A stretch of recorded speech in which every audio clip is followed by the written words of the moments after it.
The weekly message of the United Church of Christ of Homelstown, Pennsylvania, a podcast version of our worship service.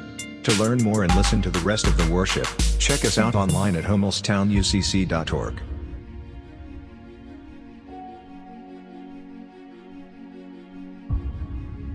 Our Genesis text for today is definitely one of those stories we likely all don't enjoy, and with good reason. It brings up a lot of ethical and moral and theological dilemmas. What is the point of sacrifice?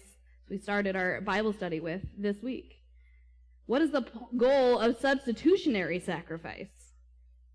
Why did God ask Abraham to perform such an abhorrent task? What might this task suggest to us about animal rights, God's relationship to animals? Could this story be considered justification for the abusive treatment of children, especially by their parents? There is so much to tackle here that I will just start by saying I'm not going to even try to get through all of it. But one of the core messages here is obedience. And so we must ask, obedience to what and to whom? People can justify cruelty to others in the name of God. Religion is used or misused to justify abuse and exploitation when people claim that God directed them to act that way.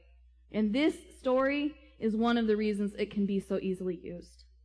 Even when taken contextually for a time in which bodily sacrifice was common and expected, there is no clear understanding how this sacrifice is an expression of the covenant of lineage that Abraham has been promised multiple times. Puerto Rican theologian Pablo Jimenez has noted, today our society sacrifices people in different ways.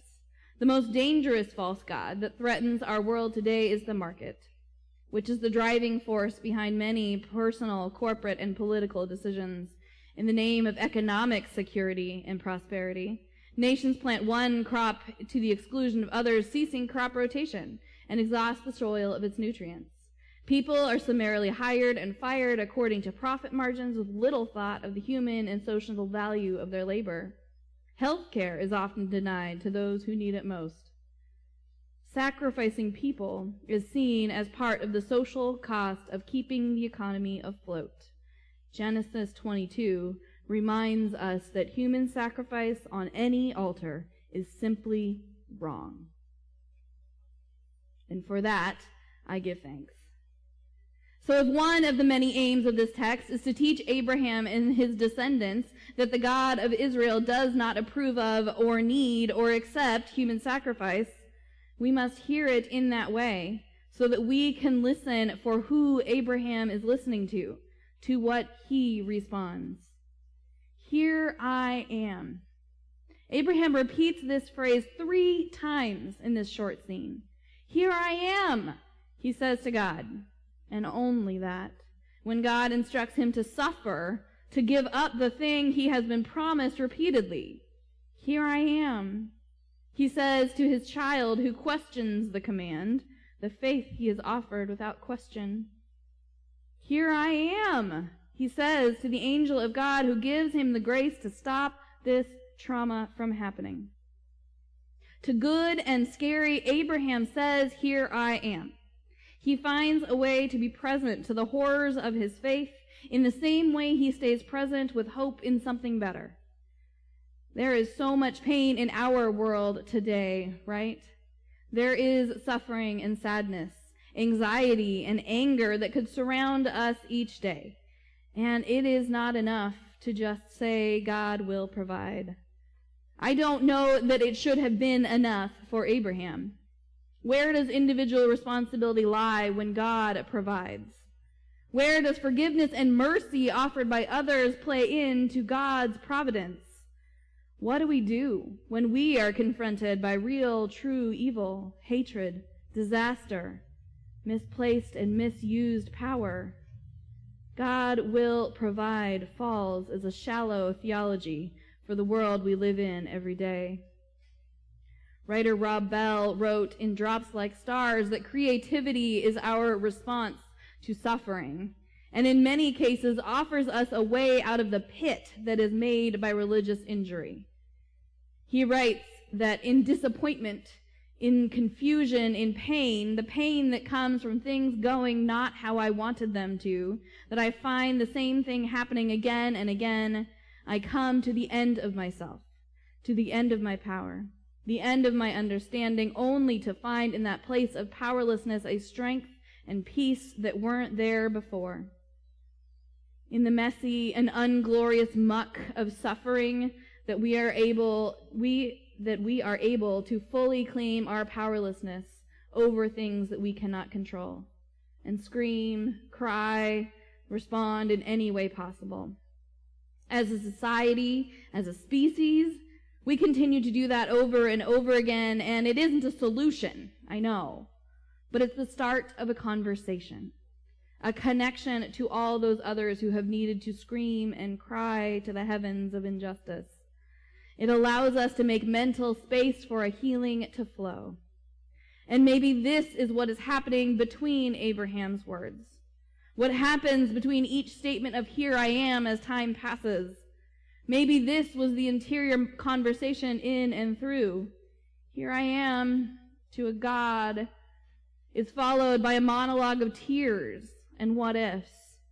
"Here I am, son" is followed by all that he cannot even say to his child, all that life has brought them so far, remembered and recalled as they walk those steps up the mountain. As he ties his child, he releases himself from the connections to God's promised future.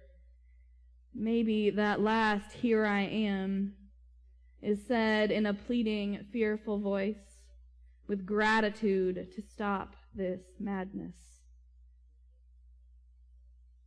Bell continues in his book to say that it is the agony of these moments that we get the first glimpses of what it looks like for God to take all of our trauma and hurt and disappointment, all those fragments lying there on the ground, and turn them into something else, something new, something we never would have been able to create on our own.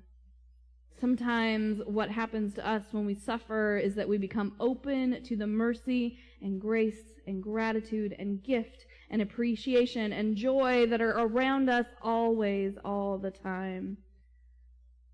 For God to make something new, to create a new way forward, we might propose that Abraham needed to be open enough to the pain of losing his child that God could work through that moment or any other moment. Maybe through that entire walk up that climb, maybe as soon as Abraham heard the words to sacrifice, the words were already there behind his fear, saying to stop, to open his eyes. But only when he was finally at the moment was he able to open them and hear it. Here I am. It's a phrase of calling. It's a phrase of recognition and affirmation to the journey. Here I am is a statement of welcome, but it isn't yet meeting the world where it is and entering the outward phase of that call. Here I am is a prequel to the real story where we meet God in the world, in the needs of our neighbors, our friends, our family. As I mentioned already, this weekend is General Synod for the UCC, to talk about the business of the church, to move the world forward, to call for an end to suffering, to make our own statements as a denomination that here we are, and there will be newness on the way, ready to deal with the muck and the slog, looking for the voice that calls us to do better, to seek a way forward that decreases pain and offers goodness to those next to us. And in preparation for this, the UCC has given us resources so that those of us not in Indianapolis would have the opportunity to participate in that message of the week. Table setting and the water ritual, the prayers and the commentary on Matthew. All of these are meant to connect us to the work of the denomination as they join in conversation on the digital divide in rural areas, reparations for Native Hawaiians and African Americans, studying and doing the work of calling out our church's own injustice in the Indian boarding schools and the boarding schools in Hawaii. Advocacy for intersectional and transformational healing and harm reduction. These are among the topics with resolutions being discussed these days. They connect us to Abraham's willingness to go the distance, even when the way is scary. And they connect us to this statement of Jesus in Matthew, this welcome he offers repeatedly. This is the work of church. Reverend Dr. Cheryl Lindsay wrote the following General Synod sermon for us on that welcome, which also brings up that which is not welcome, that which is painful and separating. She writes, "Divisiveness is a response, a choice that makes a neighbor into an enemy simply because we are not uniform in identity, expression, or thought. Welcome is the opposite." In these 3 verses, Jesus uses that word 6 times. It's an active verb that speaks of hospitality and service. To welcome means to prioritize the comfort of the other over one's own. Continues on to tell a story, saying, "I grew up in a small 2-family home. My parents, sister, and I lived on the 2nd floor. We had 2 bedrooms, 1 bath, living room, dining room, and kitchen. In those 6 rooms, plus 2 porches, we lived our lives as a family. When relatives came to visit, my parents would give them their bedroom and sleep on the recliners in our living room. Now they're comfortable watching television or spending an evening in conversation. Sleeping in them all night, however, would leave one stiff and a little achy in the morning. My parents never complained, and their demonstration of hospitality still informs my understanding of what welcome means. What if we treated the world that we encounter every day in the same way we treat a favored guest? As a member of the family whose comfort was as important as our own. Not, of course, referring to abusive situations where self-protection and accountability are the tangible ways in which we love our neighbor. Pursuit of our own comfort, she says, comes from hard and holy conversations. Preservation of our comfort maintains the siloed sanctuaries we find in so many of our faith communities. Prioritizing our comfort destroys our imagination and hope for a beloved future.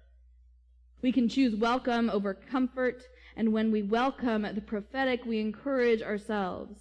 We imagine a present and future where the impossible is achieved, where the kingdom of God is complete and has come all around us, and where love and grace abide within us and through us.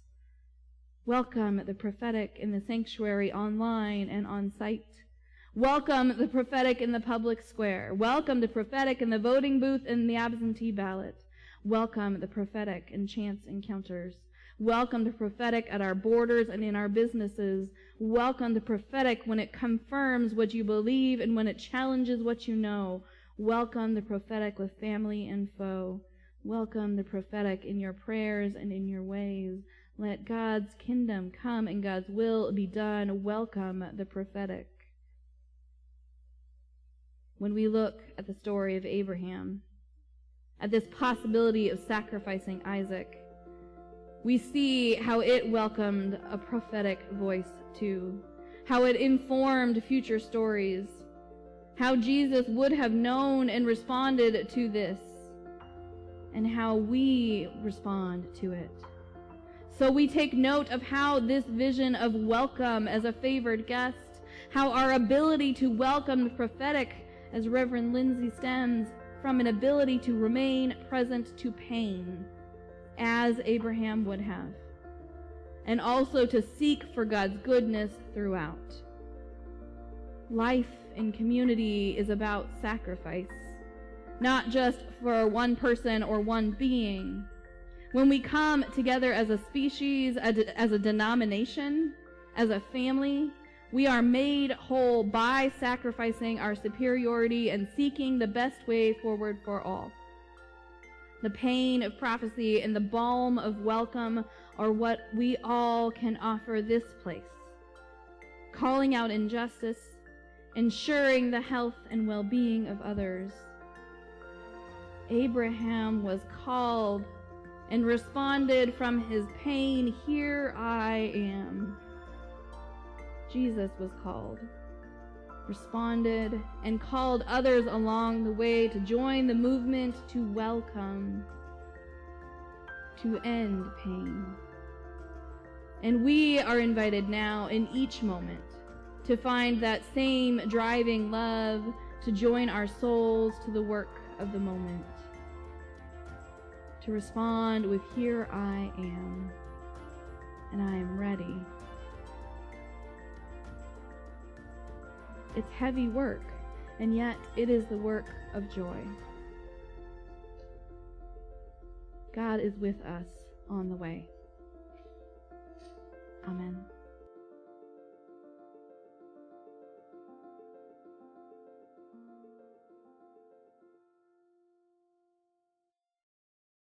This has been the weekly worship from the United Church of Christ of Hummelstown. No matter who you are, or where you are, on life's journey, you are welcome here. Join us online or in person, at 104 East Main Street in Hummelstown, Sundays at 10:30 a.m. Thank you for listening today. We look forward to your fellowship.